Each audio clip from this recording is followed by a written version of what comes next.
Apocalipse, capítulo 3, do 7 ao 12. A carta à igreja em Filadélfia.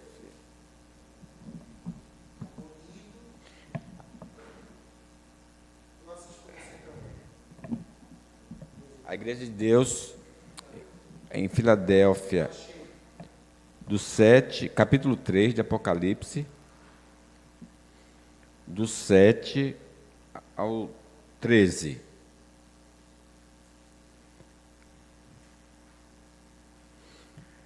Ao anjo da igreja em Filadélfia escreve: estas coisas diz o santo, o verdadeiro, aquele que tem a chave de Davi, que abre e ninguém fechará, e que fecha e ninguém abrirá. Conheço as tuas obras. Eis que tenho posto diante de ti uma porta aberta, a qual ninguém pode fechar, que tens pouca força.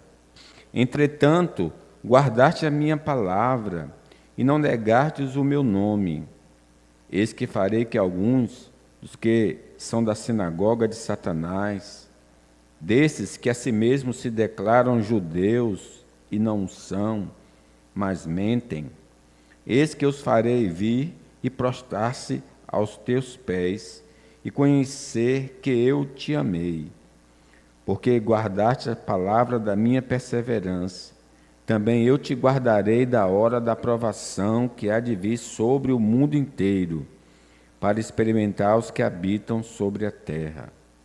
Venham sem demora, conserva o que tens, para que ninguém tome a tua coroa. Ao vencedor, falo-ei coluna no santuário do meu Deus, e daí jamais sairá. Gravarei também sobre ele o nome do meu Deus, o nome da cidade do meu Deus, a nova Jerusalém, que desce do céu, vinda da parte do meu Deus, e o meu novo nome. Quem tem ouvidos, ouça o que o Espírito diz às igrejas. Amém. Oremos. Nosso Deus, que o Espírito Santo nos guie a toda a verdade. Não só nós, mas os santos que estão lendo a sua palavra, os homens deste mundo, ou nos demais cultos das igrejas verdadeiras, que o Senhor se revele pela sua palavra e pelo seu Espírito,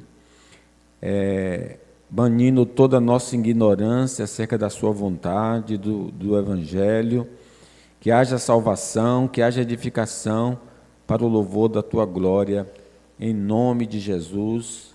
Amém. Meus irmãos, desde que o Senhor nos chamou, nós enfrentamos uma luta muito grande, porque o diabo, nosso adversário, anda em derredor, rugindo como um leão, buscando alguém para tragar, para devorar. Também nós temos a luta interna, a carne luta contra o espírito contra a carne. E temos também o mundo, né? O mundo tentando nos atrair. E esse embate que nós temos, o objetivo é o seguinte: nos afastar do caminho de Deus, nos fazer desistir. Porém, o exemplo para nós hoje, nessa noite, é a igreja de Filadélfia. Era uma igreja de pouca força, não era uma igreja poderosa em número, em riqueza, mas ela, apesar de toda a oposição, os irmãos ali são fiéis a Deus. Era uma igreja fiel a Deus, apesar das lutas. E essa lição que então quero tirar dessa igreja para nós. O crente fiel a Deus. Como é esse crente fiel a Deus? Como ele se porta? Como ele reage diante das situações da vida e não abandona o caminho do Senhor. Ao anjo da igreja em Filadélfia, versículo 7, escreve. Então, João está escrevendo por ordem do Senhor à igreja. Estas coisas diz o santo, o verdadeiro, aquele que tem a chave de Davi, que abre e ninguém fechará, e que fecha e ninguém abrirá. O crente fiel a Deus, ele vai se identificar, ele vai se parecer com o Senhor da igreja. Jesus, que foi obediente até a morte e morte de cruz. Não desistiu. Lembrem que ele foi tentado, ele deu tudo para você abandonar esse caminho, mas ele foi à cruz, né? Inclusive ele repreende Pedro e diz assim: arreda-te de mim, Satanás, porque cogita das coisas dos homens, não de Deus. Isso. Então, o crente fiel a Deus parece-se muito com Jesus, no sentido da obra, da obediência até a morte de Cristo, mas até no caráter. Quando a gente olha para o caráter de Cristo aqui, é mencionada a sua santidade, a sua verdade e o seu poder. E Cristo, então, por exemplo, é inabalável em sua santidade. Ele nunca deixa de ser santo. Ele sempre será santo, todo o tempo santo. Ele não muda, não pode mudar. E a palavra de Deus nos lembra, dizendo: segundo é santo Jesus, o Pai, o Filho, segundo é santo aquele que vos chamou, tornai-vos santos também vós mesmos em todo o vosso procedimento, porque escrito está: sede santos, porque eu sou santo. Então, Jesus tem um caráter santo, que não se altera, não pode alterar. Santo significa que ele é puro, sempre puro, nunca há nenhum tipo de mancha no Senhor Jesus Cristo, né? A santidade de Jesus se revela no seu ministério terreno para os homens. Em segundo lugar, Cristo é inabalável também na sua veracidade. Ele diz: eu sou o caminho e a verdade. Ele é a verdade. Significa que Cristo, tudo o que ele diz é verdadeiro. Isto é, o apóstolo Paulo, escrevendo aos Romanos: de maneira nenhuma seja Deus verdadeiro e mentiroso todo homem, segundo está escrito, para ser justificado nas tuas palavras e venha vencer quando fores julgado. Então, Jesus é verdadeiro. Significa que as suas promessas são verdadeiras, significa que as suas ameaças são verdadeiras, significa que tudo o que ele diz é digno de confiança. Assim, o crente deve ser como o Senhor Jesus Cristo, uma pessoa digna de confiança. É dito aí também que Cristo tem a chave de Davi, significa o poder. Cristo é inabalável em seu poder. Mateus registra dizendo: Jesus chegou perto deles e disse: Deus me deu todo o poder no céu e na terra. Então Jesus tem todo o poder, o que significa que o poder de Jesus não oscila. Num dia ele está com muito poder, outro dia ele está com pouco poder. Não, o poder dele sempre é constante, né? O poder dele é contínuo e ninguém pode concorrer ao poder de Jesus. Jesus tem todo o poder e ninguém pode resistir à sua ação. Então, a primeira coisa que aprendemos aqui de um crente fiel é que ele imita o Senhor Jesus. Jesus foi, com toda a dificuldade que ele enfrentou, ele não abandonou a cruz em nosso favor, em obediência ao Pai. Agora, em segundo lugar, o crente fiel a Deus se demonstra, se revela através do testemunho contínuo. Observe, se eu sou um crente fiel, eu vou dar um testemunho de Deus sempre. Olha o versículo 8. Conheço as tuas obras, quer dizer, o que você faz, o que você está fazendo, boas obras. Eis que tenho posto diante de ti uma porta, aqui minha tradução, e guardastes a minha palavra e não negastes o meu nome. No versículo 8. Veja que aquela igreja, apesar das dificuldades que eles enfrentavam, eles não negaram o nome do Senhor Jesus Cristo. Eles continuaram dando testemunho, apesar da perseguição dos judeus contra eles. Eles continuaram vivendo o Evangelho, eles continuaram pregando o Evangelho, eles continuaram obedecendo ao Deus do Evangelho. Conheço as tuas obras. O crente não pode abandonar o seu posto. Nós somos testemunhas de Jesus. Em todo tempo, nós representamos o reino de Deus. E o Senhor Jesus disse aí, vós sois as minhas testemunhas, diz o Senhor. Lá no Mateus, ele nos lembra que nós temos uma obrigação, como crentes, é testemunhar do Evangelho. Portanto, vão a todos os povos do mundo e façam com que sejam meus seguidores, batizando esses seguidores em nome do Pai, do Filho e do Espírito Santo, e ensinando-os a obedecer a tudo que tenho ordenado a vocês. E lembrem disto, eu estou com vocês todos os dias até o fim dos tempos. Então, eu como um crente que dá testemunho, eu devo me preocupar pela evangelização da minha casa, evangelização do meu bairro, evangelização do meu estado, do meu país e do mundo. Deve ser a nossa preocupação, a evangelização local, a evangelização nacional e mundial. Isso é um tipo de testemunho do crente. Também na contribuição para que sejam enviados outros mensageiros àqueles lugares aonde eu não posso ir. Então, eu contribuo com a minha oferta para que essas pessoas possam ir pregar o Evangelho a toda criatura. No ministério de Jesus, por exemplo, havia as mulheres que faziam isso. E eu vou ler aqui para vocês em Lucas. Algum tempo depois, Jesus saiu e viajou por cidades e povoados, anunciando uma boa notícia do reino de Deus. Os 12 discípulos foram com ele, e também algumas mulheres que haviam sido livradas de espíritos maus e curadas de doenças. Era Maria, chamada Madalena, de quem tinha sido expulsos 7 demônios.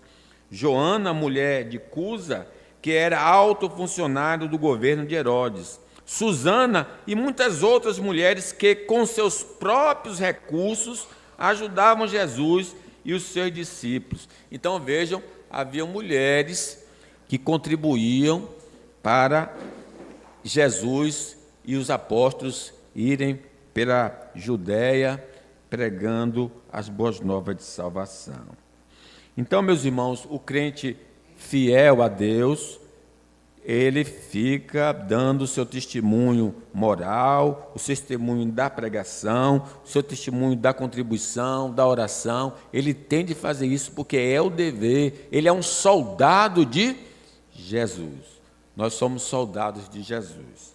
O crente fiel a Deus se revela conservando o Evangelho como ele recebeu. Ele não altera, não modifica o Evangelho que foi anunciado a ele. Ele não aceita, por exemplo, o Evangelho social, que diz que não é pregar o arrependimento, mas é dar roupa, é dar sabão, é cortar o cabelo. Claro que essas coisas são boas, mas mesmo que nós façamos isso todos os dias e a toda hora, as pessoas não serão salvas, porque o que salva é a pregação do Evangelho e falar de Jesus.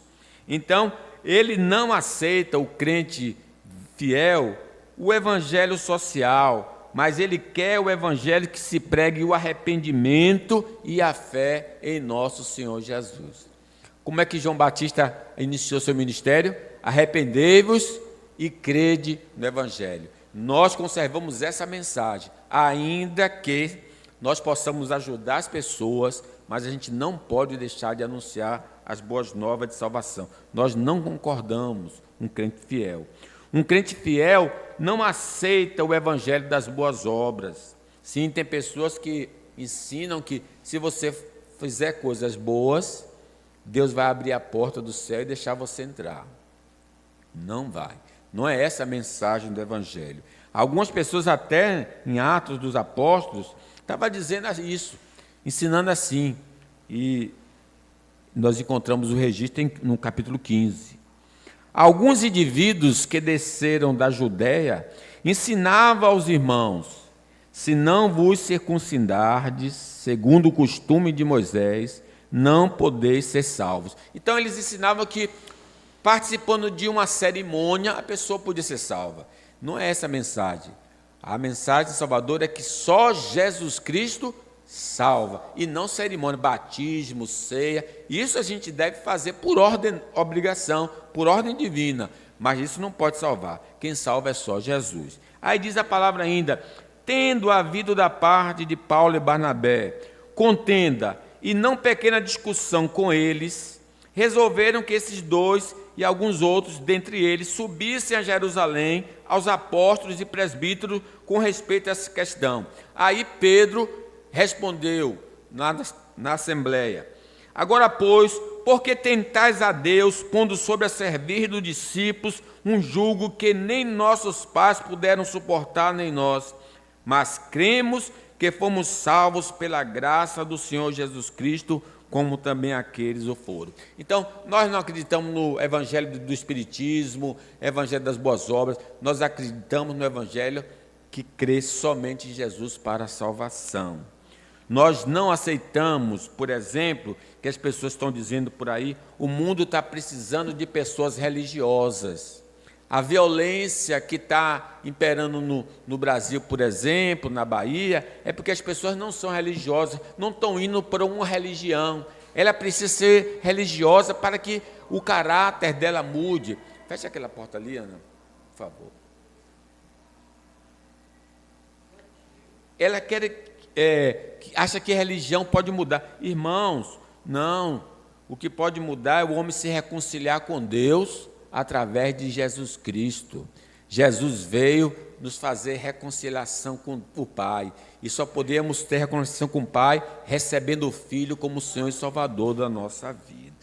Então aquela igreja era assim, era uma igreja que não aceitava outra mensagem a não ser o Evangelho de Deus revelado nas Escrituras. É o crente fiel. O crente fiel a Deus se conserva no estilo de vida proposto pelo Evangelho. Ele não só conserva a mensagem como está escrito, mas ele vai viver como está escrito. Ele não vai modificar. Hoje a gente vê crente cheio de moda, né? Eu me lembro, quando estava meditando, quando eu era menor, tinha uma flor que a gente brincava assim: bem me quer, mal me quer, bem me quer. Então tem gente que está na igreja assim: esse mandamento eu obedeço, esse eu não obedeço. Esse eu obedeço, esse eu não obedeço. Quer dizer, vai escolhendo como é que vai servir a Deus. Não é assim que funciona, não. A pessoa que aceitou o Evangelho tem de se submeter a tudo o que está escrito na Santa Palavra do Senhor. Então, a maneira de viver, como eu estou vivendo, revela se nós estamos de fato seguindo a Jesus, os seus ensinamentos, ou estamos seguindo a doutrina do mundo caído. Vou botar de castigo as duas. Sente ali no outro lado. Você. Lá do lado de Léa. Ora, sabemos que o temos conhecido por isto. Olha aqui que o comportamento é importante. Se guardarmos os seus mandamentos, aquele que diz, eu conheço, e não guarda os seus mandamentos, é mentiroso. Não é mandamento, é mandamentos. E aí lembra os 10 mandamentos. E nele não está a verdade. Aquele, entretanto, que guarda a sua palavra, nele verdadeiramente tem sido aperfeiçoado o amor de Deus. Nisso sabemos que estamos nele. Aquele que diz que permanece nele, esse deve também andar assim como ele andou. Então, a primeira coisa que nós precisamos entender é isso, que uma pessoa que é fiel ao Senhor, essa pessoa anda guardando os mandamentos de Deus revelados na Escritura. Não pode ser um andar parcial no caminho de Deus. Há um nome que não é o de Cândido, o primeiro nome de Cândido, que as pessoas dizem assim na igreja, é crente Raimundo, um pé na igreja e um pé no mundo. Não pode ser assim, um pé na igreja, um pé no mundo. Ou os dois pés na igreja, ou então um pé lá, porque está fora da igreja. Ou está todo dentro, ou então está todo fora. Se vós, contudo, observais a lei régia, diz a palavra, segundo a Escritura, amarás o teu próximo como a ti mesmo, fazeis bem. Se todavia fazeis acepção de pessoas, cometei pecados, sendo arguidos pela lei como transgressores. Pois qualquer que guarda toda a lei, mas tropeça em um só ponto, se torna culpado de todos. Portanto, aquele que disse, não adulterarás, também ordenou, não matarás. Ora, se não adulteras, porém matas, venha a ser transgressor da lei. Então é guardar o mandamento todo, não é um só, não, é tudo para ser um crente verdadeiro e fiel. Então, tem pessoal que às vezes se preocupa só com doutrina. A doutrina é importante, mas o comportamento também. Pelo fruto se conhece uma árvore. Uma árvore má não pode dar bom fruto, e uma árvore boa não pode dar má fruto. O crente fiel a Deus, se ele é fiel no ensino do Evangelho, no testemunho do Evangelho, no comportamento do Evangelho, Deus vai protegê-lo de uma maneira especial. Vamos ver o 9? Ler o 9 e o 10. Vamos lá, vamos ler juntos. O 9 e o 10 do capítulo 3. Eis que farei que alguns dos que são da sinagoga de Satanás, desses que a si mesmos se declaram judeus e não são, mas mentem, eis que eu farei vir e prostrar-se a teus pés e conhecer que eu te amei, porque guardaste a palavra da minha perseverança, também eu te guardarei da hora da aprovação que há de vir sobre o mundo inteiro, para experimentar os que habitam sobre a terra. Então, que coisa gloriosa. O crente é fiel a Deus, sofre oposição do mundo da carne, mas ele permanece no caminho. Porém, aqui nos é dito que esses perseguidores, esses que perseguem os crentes fiéis, vão ser humilhados diante desses próprios crentes. 1 Coríntios diz assim: não sabeis que os santos hão de julgar o mundo? Ora, se o mundo deve ser julgado por vós, sois acaso indignos de julgar as coisas mínimas? Não sabeis que havemos de julgar os próprios anjos, quanto mais as coisas desta vida? Então, um dia, essas pessoas que zombam da gente, do nosso testemunho, da nossa vida com Deus, um dia nós vamos estar sentados em tronos e seremos juízes, e essas pessoas serão envergonhadas. Hoje elas nos difamam, hoje elas ridicularizam-nos, mas amanhã nós teremos o poder de julgá-las, né? Deus revela aqui nessa passagem que os perseguidores dos santos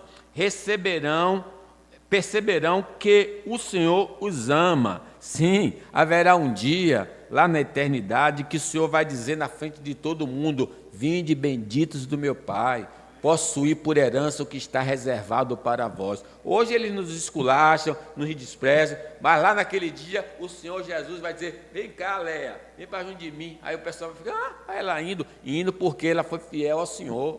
Isso vai ser a nossa glória. Realmente aqui agora a gente está um pouquinho de cabeça baixa com as difamações, mas haverá um dia que nós seremos reconhecidos na presença gloriosa do nosso Deus. Os perseguidores dos santos sofrerão castigo temporário da parte do Senhor, mas os santos serão poupados. É interessante que o Senhor diz: olha, porque você é fiel a mim, Eu vou enviar um castigo ao mundo, mas porque você foi fiel a mim, eu vou preservar você desse mal que vai acontecer. Aí eu disse, como é que pode ser isso? De fato, tem uma passagem na Escritura que Deus faz isso.